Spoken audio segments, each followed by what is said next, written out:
কিন্তু পৌঁছে গেলে মনে হয় ওই রকম মর্যাদা থাকতো না যতটা মর্যাদা এখন আছে। আমরা জানি সারা পৃথিবীর মধ্যে বাপজি কটা পানি দাঁড়িয়ে খাওয়ার সুন্নাত জানা আছে বাপ আপনাদের? দেখেন বাপজি ঠিক বলেছে, দুটো পানি দাঁড়িয়ে খাওয়ার সুন্নাত। একটা হচ্ছে ওযু করার পরে। এখন তো বাপজি আর পানি থাকছে না, এখন আধুনিক যুগ ভাই। আমরা গুরুত্ব হয়তো দিই না, আমরা অনেক জিনিসে গুরুত্ব না দেওয়ার কারণে হয়তো আল্লাহ কিয়ামতের ময়দানে সেদিন হয়তো আমাদেরকে পাকড়া করতে পারে। আজ প্রতিটা মসজিদে ট্যাপ চালু হয়েছে। আজ থেকে বাপজি 20 বছর আগে 30 বছর আগে মানুষ ট্যাপে ওযু করতো না, বদনাই করতো না, এক বদনা পানি। কিন্তু এখন বর্তমান বাপজি একটা মানুষ ট্যাপ চালিয়ে দিয়ে ওযু বানাচ্ছে। আপনি পরীক্ষা করে দেখবেন, আমরা হয়তো গুরুত্ব দিই না। আপনি যখন বিসমিল্লাহ বলে যখন ওযু করতে বসবেন, ওই ট্যাপের নিচে একটা বদনা পাতি দিবেন। আপনি যেইভাবে ওযু করেন সেম ওইভাবে ওযু করবে। আর ট্যাপ আপনার চালুই থাকে, ট্যাপে পানি দেখবেন আপনার পা ধুতে ধুতে আমার মনে হয় 3 বদনা পানি পার হয়ে যাবে ওই ট্যাপের পানি। কিন্তু আমরা গুরুত্ব দিই না, কারণ আধুনিক যুগ। তাই আজ থেকে বাপজি 20 বছর আগে, 20 বছর আগে, আপনার 25 বছর আগে মানুষ বদনায় ওযু করত, রাসূলের জামানতে করত। তা নবী বলেছেন ওযু করার পর বদনাতে বাপজি এক আধ ঝোঁক পানি থেকে যায়। অনেক লোক, অনেকে বদনা উবুড় করে রাখে, অনেকে আবার খাড়া করে রাখে। পরে মানুষটা বদনাটা উবুড় করতে গেলে ছাত করে এক ফোঁটা পানি পড়ে যায়। ওই পানিটা রাসূলুল্লাহ বলেছেন ওযু করার পরে আপনি যদি পারেন দাড়ি খেয়ে নেন, দাড়ি খাওয়া সুন্নাত। আর যদি না খান তাহলে বাম দিকের টাকুতে বাপজি পানিটা ঢেলে দেন, কিন্তু বদনা রাখবেন না। 2 নাম্বার বলা হয়েছে আবু জমজমের পানি কেউ যদি ইচ্ছাকৃত বসে খায়, আপনার বাইজিদ শরীফে এসেছে তার 1000টা গুনাহ বাপজি তার আমলনামায় লেখা হবে যদি আবু জমজমের পানি যদি কেউ বসে খায়। হ্যাঁ, যদি আপনি অসুবিধা হয় সেটা ভিন্ন কথা। আল্লাহ রাসূল বলেছেন দাঁড়িয়ে যদি আবে জমজমের পানি কেউ খায় পশ্চিম দিকে মুখ করে 3 দেবে। নবী বলেছেন তার আমলনামা থেকে 1000টা গুনাহকে maaf করে দিয়ে ওই 1000টা গুনার জায়গায় 1000টা নেকি লিখে দিবেন। জোরে বলুন সুবহানাল্লাহ। আমি বলছিলাম এই আবে জমজাও আস্তে আস্তে বাপজি মাটি পড়ে পড়ে পড়ে বন্ধ হয়ে গেছে। জানি না আপনাদের এলাকায় বহু পুরানো বাপজি বাগান মাটি কাটতে গিয়ে মাটির তলে ঘর পাওয়া যায়। আমাদের এলাকায় এরকম মাঝে মাঝে দেখতে পাওয়া যায়, মাটির তলে ইদারা পাওয়া যায়, মাটির তলে ছোট ছোট ইটের ঘর। ওই দেখে বুঝতে পারা যেত যে বহুদিন আগে মানুষ এখানে বাস করত। তো মক্কার লোকেরা বাপজি জানতো যে আবে জমজমের ইদারা মক্কাতে আছে, কিন্তু কোথায় আছে মানুষ বাপজি খুঁজে বের করতে পারেনি। তাই আব্দুল মুত্তালিব তিনি দেখলেন বহু মানুষ গোত্রে তারা ইদারা খোঁজ করতে গিয়ে তারা ইদারা খুঁজে বের করতে পারেনি। তাই মুত্তালিব বলেছিলেন ওগো মালিক, আমাকে তুমি যদি এক এক করে যদি 10টা সন্তান যদি দান করো আর ওই আবে জমজমের ইদারার পানি যদি উদ্ধার করতে পারি তাহলে 10টি ছেলের মধ্যে একটি ছেলেকে তোমার রাস্তায় জবাই করে দেব। হযরত আব্দুল মুত্তালিবের বাপজি মানতকে আল্লাহ কবুল করে নিলেন, ওনার ওয়াদা আল্লাহ কবুল করে নিয়েছে। মহান রব্বুল আলামিন তাকে 10টা সন্তান দান করলেন। বলুন আলহামদুলিল্লাহ। আব্দুল মুত্তালিব 10টা সন্তান উপযুক্ত বড় হয়েছে। হযরত আব্দুল মুত্তালিবকে রাত্রিবেলায় স্বপ্নের মাধ্যমে বাপজি কেউ যেন আওয়াজ দিয়ে বলেছিল ওগো মুত্তালিব ভাই, তুমি আর দাঁড়িয়ে শুয়ে থেকো না, তুমি যাও সোজা কাবা শরীফের সামনে গিয়ে দাঁড়িয়ে আবে জমজমের ইদারাটা উদ্ধার করে এসো।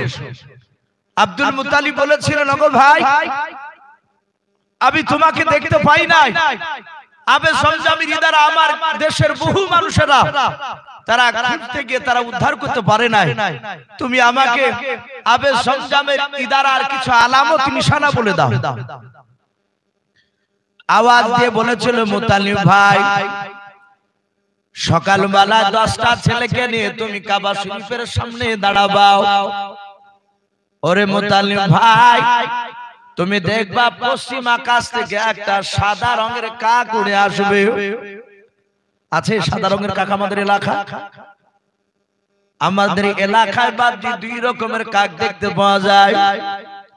একটা কাক দেখবেন বাপজি মোটা, খুবই কালো, ওটাকে বাপজি ঝাড়ুদার কাক বলা হয়, বলে না? তার তুলনামূলক বাপজি আর একটা কাক বাপজি সরু পাওয়া যায়, ওটাও কালো, কিন্তু তার কলার কাছকার বাপজি একটু দেখবেন বাপজি একটু লাল হালকা টাইপের। কিন্তু মক্কা নগরে বাপজি সাদা রঙের বাপজি কাক দেখতে পাওয়া যায়। আমাদের উস্তাদ বাপজি বাকি বিল্লাহ মেদিনীপুরে বাপজি বাড়ি মাদ্দাজিনুল আলী, উনি বলছিলেন বাবা আমি সাদা কাক আমি দেখেছি।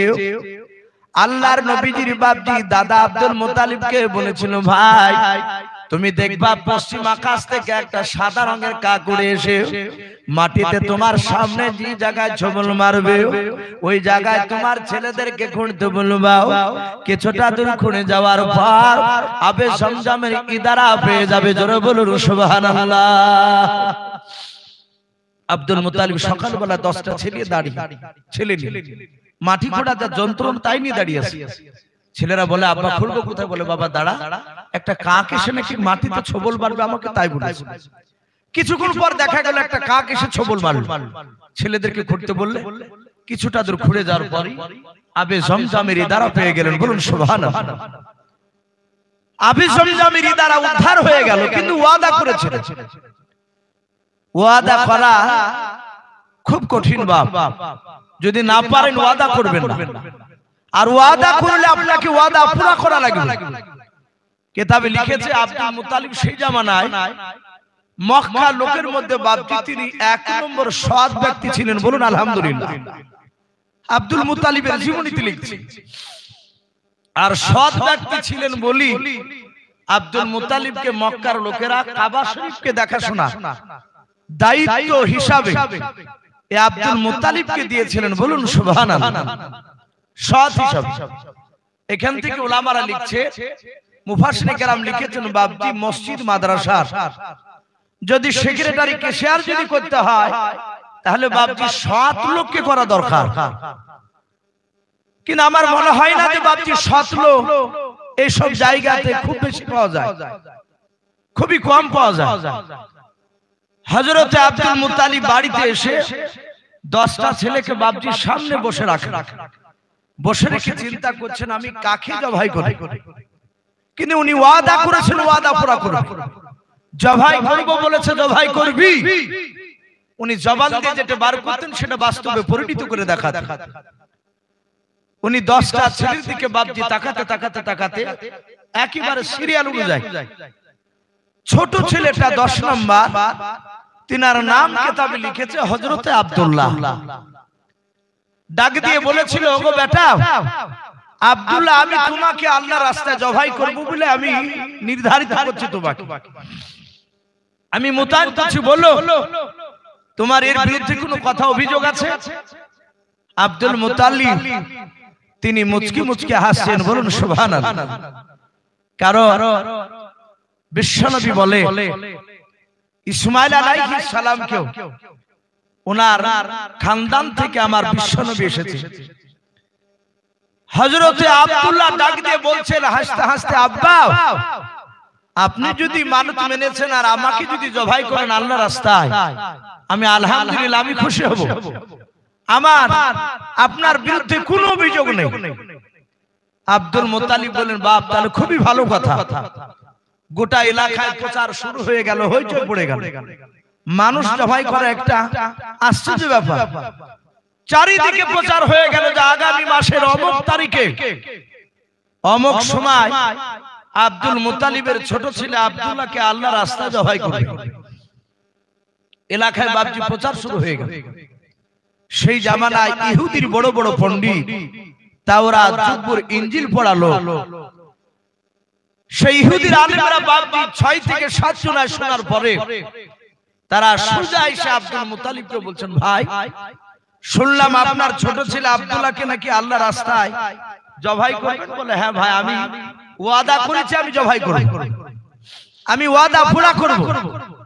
বলে আপনার ছোট ছেলে আব্দুল্লাহকে ডাকেন তো। ডাকলে, ডাকার পর ইহুদির আলেমরা বাপজি তওরাত জুবুর খোলার পরে তারা কিতাবের সাথে বাপজি তাকাচ্ছেন আর আব্দুল্লাহর চেহারার সাথে মিলাচ্ছে। হুবাহু কিতাবে যা পড়েছে আমাদের এমন একজন নবী বাপজি আল্লাহ আমাদেরকে দিয়েছে, আমার মহান রব্বুল আলামিন আদম আলাইহিস সালাম থেকে নিয়ে একদম ঈসা রূহুল্লাহ আলাইহিস সালাম পর্যন্ত যত নবী রাসূল পাঠিয়েছে প্রতিটা নবী রাসূলের কাছে আমার আল্লাহ আনন্দ করে আমার বিশ্ব নবীর আলোচনা করেছেন। বলুন আলহামদুলিল্লাহ। প্রতিটা কিতাবে আসমানি কিতাব, সহিফা কিতাব, এমন কি পৃথিবীতে যত ধর্মের কিতাব আছে সব ধর্মের কিতাবই আমার বিশ্ব নবীর বর্ণনা দেওয়া ছিল। বলুন আলহামদুলিল্লাহ। নবীর প্রশংসা করেছেন আল্লাহ। ইহুদির আলেমরা বলেছিল, ওগো ভাই আব্দুল মুতাল্লিব, আপনার এই ছোট ছেলের চালচলন কথাবার্তা প্রায় এই তওরাত কিতাবের সাথে মিলে যায়। আমাদের মনে হয় আপনার এই ছোট ছেলে আব্দুল্লাহর উরুজাত সন্তান, আখির জামানার রাসূল হবেন। জোরে বলুন সুবহানাল্লাহ। আপনি কি জবাই করবেন? আব্দুল মুতাল্লিব বলেন, ভাই আমি যে ওয়াদা করেছি। সেই সময়কার উলামারা বললেন, ভাই চিন্তা করবেন না, আপনি লটারি কাটুন। একদিকে আব্দুল্লাহর নাম, অপর দিকে 10টা উটের নাম।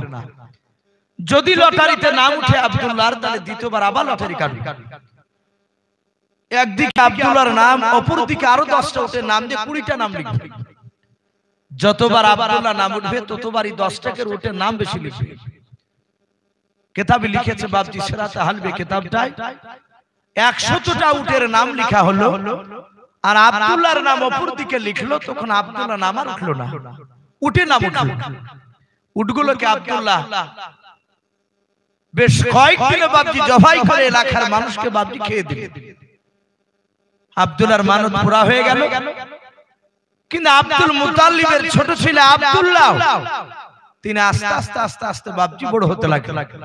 বেশ যৌবনে পদার্পণ করলে আব্দুল্লাহর সাথে বাপজি তৎকালীন সেই জামানায় মদিনার বুকে বাপজি একটা তাইফ নগর বলে একটা গ্রাম আছে। কি নাম বললাম? তাইফ নগর। ওই তাইফ নগরের বাপজি একটা বৃদ্ধ নয়, ওখানকার একটা বাপজি সামাজিক ব্যক্তি ছিল। তার নাম কিতাবে লিখেছে আব্দুল ওহাব বিন জোহরি। একটু নামটা মনে রাখেন ভাই, আব্দুল ওহাব বিন জোহরি।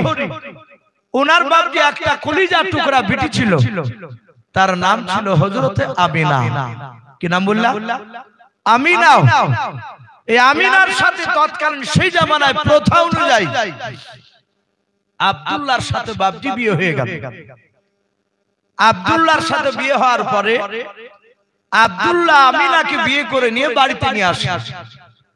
বাড়িতে নিয়ে এসে আমিনাকে রেখে বললেন, আব্দুল্লাহ, ওগো বিবি আমিনা, তুমি বাড়িতে বসে, আমি মক্কার বাজার থেকে বাজার করে নিয়ে আসি। কিতাবে বাপজি ওখানে আরেকটা ঘটনা তুলে ধরেছে।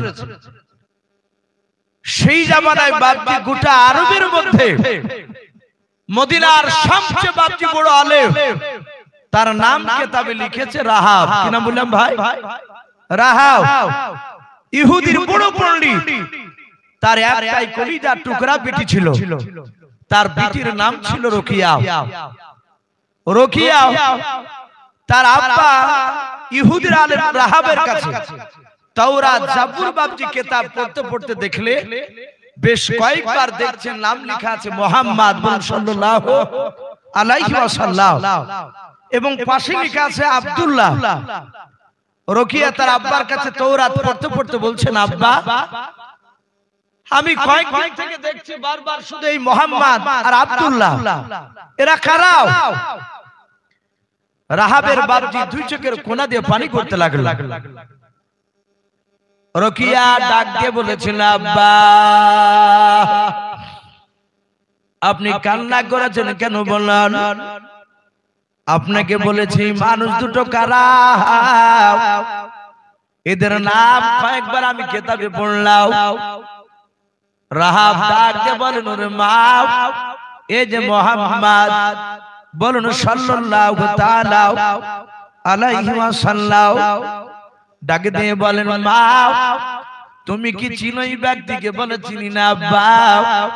না চিনার কারণেই তো আপনার কাছে জানতে চেয়েছি। বলল রাহাব কাদার বলে মা এই নবীজিকে সৃষ্টি না করলে আল্লাহ গোটা পৃথিবীর নিজামকে বানাতেন না। বলুন সুবহানাল্লাহ।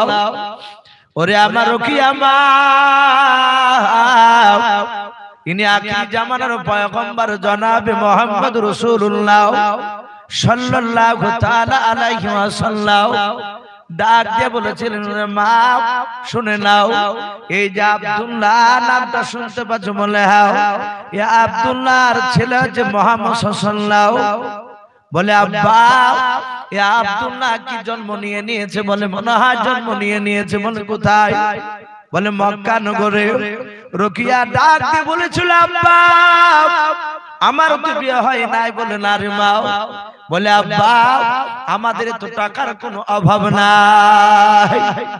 যে গোটা আরবের মধ্যে বড় আলেম তার টাকার অভাব থাকতে পারে? ডাক দিয়ে বলেছিল আব্বা শুনে না, এই আব্দুল্লাহ নামক ছেলেটাকে যদি খুঁজে মক্কা থেকে বের করানোর পর আমি যদি তাকে স্বামী রূপে গ্রহণ করতে পারি, ওগো আব্বা এই বিশ্ব নবীর জন্ম দক্ষিণ মা আমি হতে পারবো। ওগো আব্বা দয়া করে আপনি মক্কা নগরে চৌরাস্তার মোড়ে দয়া করে আপনি আমাকে একটা ঘর বানিয়ে দেন। বলে বিটি তুমি যাবা? বলে আব্বা আপনি বলছেন যে আব্দুল্লাহ সম্ভবত জন্ম নিয়েছে, আমি খুঁজে বের করি। আব্দুল্লাহ না সেই রাহাব ইহুদের আলে ঘর করে দিল মক্কার চৌরাস্তার মোড়ে। হযরত রকিয়া বলছেন আব্বা এই যে মুহাম্মদ সাল্লাল্লাহু আলাইহি ওয়াসাল্লামের আব্বা আব্দুল্লাহ, একে আমি চিনব কি করে? ডাক দিয়ে বললেন বিটি রে, যিনি আখির জামানার রাসূলের আব্বা হবে তার চেহারাতে নূর চমকাবে। জোরে বলুন সুবহানাল্লাহ। যেই নূরটা অন্য কোন ছেলেদের চেহারা দেখতে পাওয়া যাবে না। বহু মানুষের চেহারা দেখলে বাপজি আল্লাহর কথা স্মরণ হয়ে যায়, যদি তার গোপনে যদি গুনাহ না থাকে। হযরত রকিয়া 6 মাস আগে আব্দুল্লাহর আমিনার সাথে যেদিন বিয়ে হয় সেই দিন থেকে নিয়ে 6 মাস পূর্বে রকিয়া মক্কার চৌরাস্তার মোড়ে বাপজি ছাদের উপর চেয়ারে বসে তৌরাত কিতাবকে বাপজি বুকু করে নিয়ে যুবক ছেলে যায় খুলে খুলে কিতাবের সাথে মিলে না। যেই দিন বাপজি আব্দুল্লাহ বিয়ে করেছেন সেই দিনই আমিনাকে রেখে ওই রকিয়ার ঘরের দিকে বাপজি যাচ্ছে। রকিয়া দূর থেকে দেখতে পেয়েছে এই তো সেই যুবক, যে যুবকের কথা কিতাবে আব্বার কাছে পড়েছে। আমি একই তো খোঁজাখুঁজি করছি 6 মাস থেকে। রকিয়া তার দুটো গোলামকে ডেকে বলল বন্ধুরা তোমরা তাড়াতাড়ি যাও, ওই দেখো যুবক আমার বাড়ির রাস্তা দিক দিয়ে যাবে, তোমরা দুইজনে গিয়ে ওই যুবকটার সামনে গিয়ে ঘেরাও করে দাঁড়াও। যদি যুবক বলে যুবকেরা আমার রাস্তা ঘিরলে কেন, তোমরা বলবা তোমার নাম কি। যদি যুবক বলে নাম আবার জিজ্ঞাসা করবা যুবক তোমার আব্বার নাম কি বললাও। যদি বলে আব্বার নাম আব্দুল্লাহ আব্দুল মুত্তালিব, যদি বাপের নাম আব্দুল মুত্তালিব বলে আর ওর নাম যদি আব্দুল্লাহ বলে, ওই যুবককে আর যেতে দেবে না, হাত ওখানে জুড়ে ধরবা, আমার বাড়ির দিকে দেখাবা, ওই রকিয়া বোনটা তোমার সাথে গোপনে কথা বলবে, একটু বাড়িতে চলাও। ওই হযরত রকিয়ার দুটো গোলাম বাপজি দৌড়ে গিয়ে আব্দুল্লাহ রাস্তা থেকে ঘেরাও করে বাপজি দাঁড়িয়ে গেল। আব্দুল্লাহ বলেছিল ভাই আমার রাস্তা কেন অবরোধ করে ধরলে বললাও। ডাক দিয়ে বলেছিল যুবক তোমার নাম কি? বলে আমার নাম আব্দুল্লাহ। বলে তোমার আব্বার নাম আব্দুল মুত্তালিব বুঝি? বলে হ্যাঁ। বলে ভাই আর দেরি করো না, তাড়াতাড়ি চলো ওই মেয়েটার কাছে রকিয়া বলে নাও। হযরত আব্দুল্লাহ বলে বাড়িতে চলে গেলাম, ঘরে গিয়ে দেখলাম একটা সুন্দর বিছানা বিছিয়ে দিয়েছে আমার জন্য, মক্কার দামি দামি বাপজি সব ফলগুলো বাসন সাজিয়ে এত আদর আপ্যায়ন শুরু করে দিল রে বাবা। আব্দুল্লাহ বলে বোন রকিয়া এত খাতির ভক্তি কেন আমার করেছো মোল্লাও? ডাক দিয়ে বলেছেন ভাই খাবার খেয়ে নাও। বলে খাবার খেয়ে নিয়েছে মোল্লাও। বলে ভাই তোমার নাম আব্দুল্লাহ? বলে হ্যাঁ। তোমার আব্বার নাম আব্দুল মুত্তালিব? বলে হ্যাঁ। ওরে ভাই রোকিয়া এভাবে হাত দুখানা জোড় করে বলেছিল ভাই আব্দুল্লাহ আমি তোমাকে 6 মাস থেকে খুঁজতেছিলাম তোমাকে বিয়ে করার জন্য।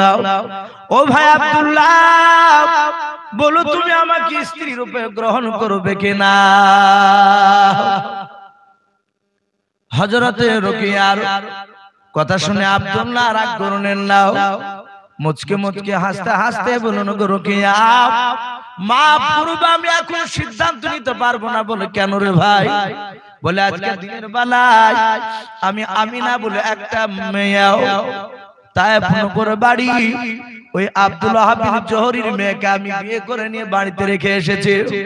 ওরে রোকিয়া বল আমি সন্ধ্যাবেলায় বাড়ি গিয়ে আমার বিবি আমিনার সাথে আমি আলোচনা করব। যদি আমার বিবি আলোচনা যদি দ্বিতীয় বিয়ে করতে যদি অনুমতি দেয় আগামী কাল সকালবেলা এসে তোমাকে স্ত্রী রূপে গ্রহণ করে নিয়ে বাড়ি চলে যাব। রোকিয়া বুঝতে পারলে আর মনে হয় হবে না। হযরতে আব্দুল্লাহ বাড়ি চলে গেলেন। বাড়ি যাওয়ার পর রাত্রিবেলায় আমিনার সাথে কথা শুরু হয়ে গেল। মহব্বতের ভালোবাসা বাপজি আমিনা কথা বলতে বলতে বাপজি সকাল হয়ে গেল। আব্দুল্লাহ বলছে বিবি আমিনা একটা কথা বলবো বলে ভুলে গিয়েছিলাম। বলে বলুন। বলে আজ থেকে 6 মাস আগ থেকে নিয়ে মক্কার চৌরাস্তার মোড়ে রাহাবের বিটি রোকিয়া বলে নাম, সে আমাকে খুঁজতেছিল। গতকালকে তার সাথে আমার দেখা হয়েছে, সে আমাকে স্বামীর রূপে গ্রহণ করতে চায়। বলো বিবি আমিনা আমি তোমার কথা বলেছি, যদি তুমি অনুমতি দাও তোমার যদি বাধা না থাকে তাহলে আমি মেয়েটাকে আমি বিয়ে করতে পারি। হযরত রোকিয়া কথা শোনার পরে আমিনা আব্দুল্লাহর কাছে বাপজি মুচকে হাসি দিয়ে বললেন ওগো প্রাণের স্বামী আমার তরফ থেকে কোনো বাধা নাই, যদি আপনার দ্বিতীয় বিবির প্রয়োজন মনে করেন। এখানে হিকমতের সহিত কথা বল ওগো আমার প্রাণের স্বামী যদি আপনার দ্বিতীয় বিবির প্রয়োজন মনে করে তাহলে আপনি রোকিয়াকে বিয়ে করতে পারেন। হযরতে আব্দুল্লাহ সকালবেলায় বাপজি দৌড়াচ্ছে। রোকিয়া সারা রাত ঘুমায় নাই পেলাম, কিন্তু মুহাম্মদ সাল্লাল্লাহু আলাইহি ওয়াসাল্লামের আব্বা আব্দুল্লাহ বললেন বিয়ে হয়ে গেছে। সকালবেলা ছাদের উপর তাকিয়ে আছে, যাহাতে রাসূলুল্লাহর আব্বার দিকে নজর পড়েছে আব্দুল্লাহ দিকে। একবার তাকিয়ে রোকিয়া এইভাবে মুখটাকে বাপজি ফিরিয়ে নিলেন। রোকিয়া আর গোলাম দুটো বলল ওগো বোন রোকিয়া গতকাল ওই যুবকের জন্য তুমি পাগলিনীর মতো ছুটছিলে, আজ কি ব্যাপার ওই যুবকটার দিকে একবার তাকিয়ে তাকাও না। রোকিয়া বলল ভাই আমি গতকালকার চেহারাতে যে নূরটা দেখেছিলাম সেই নূরটা আজকে তার চেহারাতে নেই, তার বিবি আমিনাকে দিয়ে চলে এসেছে। জোরে বলুন সুবহানাল্লাহ। আমি ওকে বিয়ে করে যাও, ওকে দরজা বন্ধ করে কে যেন বাড়িতে আসতে দিও না ভাই। আর রাহিকুল মাকতুম কিতাবটি তো এসেছে, এক না দুই না, এইভাবে 70টা তৎকালীন সেই জামানায় বড় বড় পণ্ডিত আলেমের ইহুদি মেয়েরা তারা মক্কাতে এসেছিল রাসূলুল্লাহর আব্বাকে বিয়ে করার জন্য। বলুন আলহামদুলিল্লাহ। কিন্তু তকদিরে কার লেখা ছিল ভাই? আমিনা। আমিনার সাথে বাপজি ঘর সংসার শুরু করে দিল। রাতের পর দিন, দিনের পর রাত, সপ্তাহ ভাবে করতে করতে মাস পার হয়ে গেল। 1 মাস 2 মাস 3 মাস 4 মাস এভাবে করতে করতে কিতাবে লিখেছে বাপজি 6 মাস হয়েছে। কমাস বললাম ভাই 6 মাস। আব্দুল্লাহর ভাই কটা ছিল প্রথমে বলেছি? 10টা। এই আব্দুল্লাহকে বাদ দিয়ে আব্দুল্লাহর 9টা ভাই বাপজি তারা দিনের বেলাতে মিটিং শুরু করেছে, পার্সোনাল মিটিং। আব্দুল্লাহকে বাদ দিয়ে 9টা ভাই। আব্দুল্লাহর যখন বিয়ে হয় 6 মাস চলছে। হযরতে আব্দুল্লাহর বড় ভাইয়ের নাম ছিল বাপজি আবু তালিব। কি নাম বললাম? আবু তালিব। আর আব্বার নাম ছিল আব্দুল মুত্তালিব। এই আবু তালিব ডাক দিয়ে বলল ওগো আমার ভাইয়েরা কি ব্যাপার একত্রিত হয়েছে কেন 9 জনা? এমন কি কথা বলবে বলো? তার অন্য ভাইরা বললো ভাই আজকে আলোচনা হবে আব্দুল্লাহকে নিয়ে। কি আব্দুল্লাহকে নিয়ে কি আলোচনা? বলে আব্দুল্লাহ বিয়ে করেছেন 6 মাস হলো। আমরা 9 ভাই ব্যবসা করতে যাই সিরিয়ায়। ব্যবসা করতে গিয়ে আমরা 1000 টাকা করে লাভ করলে 9000 টাকা এক মাসে লাভ হয় 9 ভাই। এই ভাই আব্দুল্লাহ ভাইরা শোনো, আমাদের ছোট ভাই আব্দুল্লাহ বাড়িতে বসে বসে খায়, ওর সংসার বড় হয়েছে, ওকে আমরা আগামী কাল আর বাড়িতে রাখবো না, আমরা আগামী কাল সিরিয়া ব্যবসা করতে যাব, তাই আব্দুল্লাহকে নিয়ে যাব। তাই তোমাদের মতামতটা একটু বলো, নিয়ে যাবো কি যাবে না? সে বিষয় নিয়ে আমরা পার্সোনাল মিটিং ডেকেছি। আব্দুল্লাহর বড় ভাই আবু তালিব বলেছিল ভাই আমার ব্যক্তিগত মত আব্দুল্লাহকে না নিয়ে যায় ভালো হবে। বলুন আলহামদুলিল্লাহ। বলে কেন? আবু তালিব বলেছিল ভাই আমরা যে ব্যবসা করি এতেই তো সংসার চলে যায়। আব্দুল্লাহ ছোট ভাইকে আমার আব্বা খুব ভালোবাসে, অসুবিধা নেই। আর আব্বা বৃদ্ধ হয়েছে, আব্বাকে দেখাশোনা করার জন্য একটা ভাইয়েরও তো দরকার। আব্দুল্লাহ থাকুক না। হিংসা শুরু হয়ে গেছে। হিংসা এখন নাই আমাদের। যতদিন ভাই বিয়ে হয়নি ততদিন বাপজি ভাই ভাইয়ের জন্য জীবন দিয়ে দিবে। আবার ওই ভাই সংসার করার পর ভাইকে ভাই জবাই করছে। হযরতে আব্দুল্লাহর ভাইরাও 8 ভাই আবু তালিবকে বলল, এই ভাই আবু তালিব, তুমি যদি আব্দুল্লাহর কর্টেনে কথা বলে তাহলে তোমাকে আর আব্দুল্লাহকে আলাদা করে দেব সংসার। আব্দুল্লাহ বলেছিল আবু তালিব ভাই এটা কর্টানার কথা নয়, ব্যক্তিগত মত জানতে চেয়েছো তাই ব্যক্তিগত মতটা বলছি। তোমরা যদি সবাই নিয়ে যাও তাহলে আমার বাধা দিয়ে লাভ না, চলো।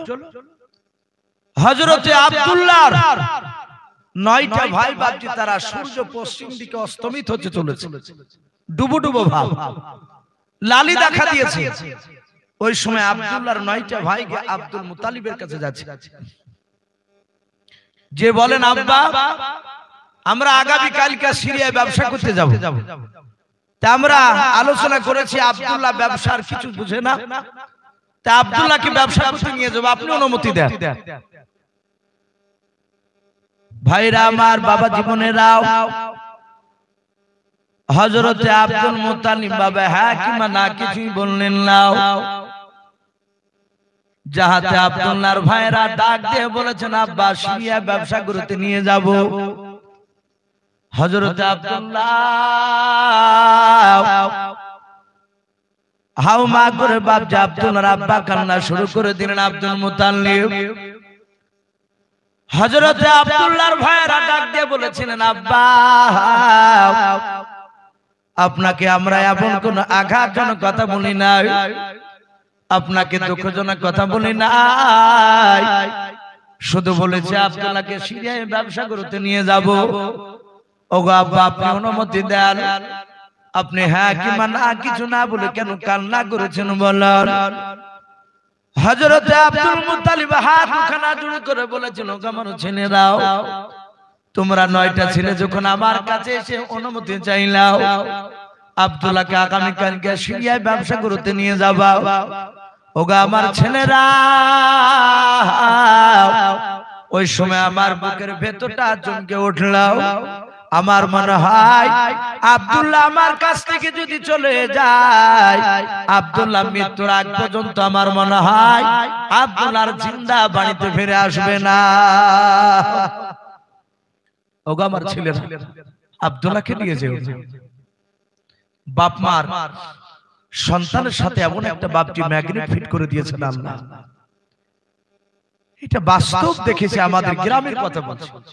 জানি না আপনাদের গ্রামের ছেলেরা বোম্বাই কেরালায় দুবাই যায় কিনা, যায় না এলাকা ছেলেরা? আমাদের এলাকার ছেলেরা যায়।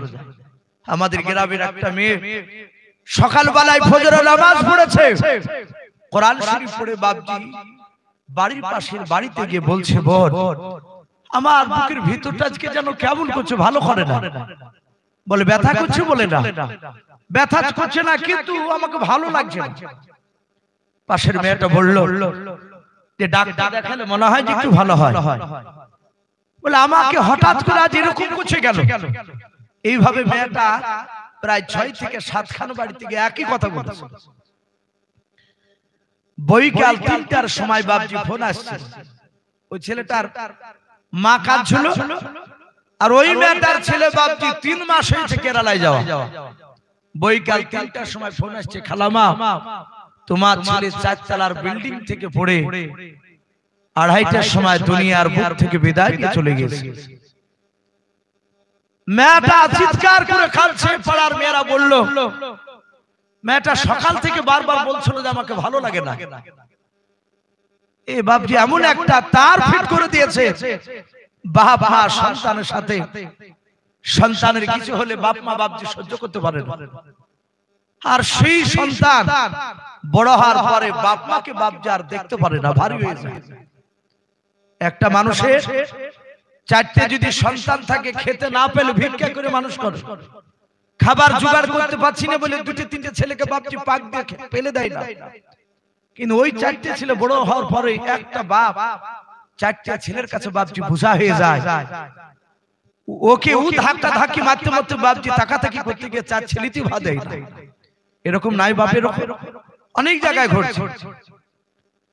হযরতে আব্দুল মুতাল্লিব ডাক দিয়ে বলছেন, ওগো আমার ছেলেরা, আমার ব্যক্তিগত মত আব্দুল্লাহকে না নিয়ে যায় ভালো হলো। আব্দুল্লাহকে নিয়ে যেও না বাবা, আমার মনে হয় চলে গেলে আব্দুল্লাহ আর জিন্দা ফিরে আসবে। ছেলেরা বলেছিল, আব্বা আমরা অনেকদিন ধরে ব্যবসা করতে যাই, আমাদের কারো কিছু হয় না, আব্দুল্লাহ বাড়ি চলে আসবে, অসুবিধা নেই। আব্দুল্লাহ ভাইদের চেহারার দিকে চেয়ে বুঝতে পেরেছে আমার ভাইরা আমার উপরে হিংসা শুরু করেছে, এরা আমাকে না নিয়ে গিয়ে ছাড়বে না। বলেছিল, আব্বা আপনি অনুমতি দেন, যদি আমার কপালে তকদিরে যদি লেখা থাকে সিরিয়ায় গিয়ে ইন্তেকাল হওয়া, পৃথিবীর মানুষ কেউ রদ করতে পারবে না। বলুন আলহামদুলিল্লাহ। আপনাদের এই শক্তিপুর এই মিল্কি দক্ষিণ পাড়া, আজকে যে বাপজি এখানে বয়ান করবো, কথা বলবো, আপনাদের সামনে থাকবে, এটা বাপজি মার পেটে আসার 70 বছর আগে মহান রব্বুল আলামিন আমার তকদিরে লিখে দিয়েছে।